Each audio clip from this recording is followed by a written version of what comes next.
వెళ్ళిపోతున్నటువంటి ఒక పరిస్థితి. ఒక ఎమ్మెల్యే ఇటువంటి పరిస్థితి ఎందుకు దారితీసింది? ఒక ఎమ్మెల్యే ఇటువంటి ఒక రౌడీజానికి గూండాయిజానికి ఎందుకు పాల్పడ్డారు? పోలింగ్ కేంద్రం వద్ద ఇటువంటి పరిస్థితి ఉండకూడదు. పోలింగ్ కేంద్రం దగ్గర ఎమ్మెల్యే తన అనుచరులతో అలా ఎలా వచ్చారు? దాదాపుగా వెనక ఒక 7-8 మంది అనుచరులు గుంపుగా ఉన్నారు. వాళ్ళందరూ కలిసి ఆ ఓటర్ మీద దాడి చేశారు. ఇక్కడ ఓటరు ఎమ్మెల్యే మీద దాడి చేయలేదు. ఎమ్మెల్యేనే తొలుత ఓటరు మీద చెంప మీద కొట్టినటువంటి పరిస్థితి. ఆ విజువల్స్ కూడా చూస్తున్నాం, మనం క్లియర్గా తెలిసిపోతా ఉంది. అక్కడ నిలబడి ఉన్నారు ఓటరు, ఎమ్మెల్యే వచ్చి అతని మీద దాడి చేశారు. ఆ తర్వాత ఇమీడియట్గా ఆ ఓటర్ రియాక్ట్ అయ్యాడు. తన మీద అకారణంగా చేయి చేసుకున్నటువంటి ఎమ్మెల్యే మీద అతను కూడా చేయి విసిరినటువంటి పరిస్థితి.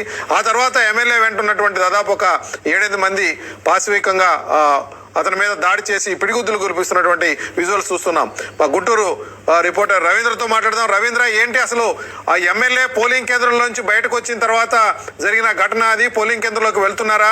అతని వెంట అంతమందిని ఎలా అనుమతించారు? అసలు ఎందుకు దాడి చేశాడు ఎమ్మెల్యే ఓటర్ మీద? రవీంద్ర.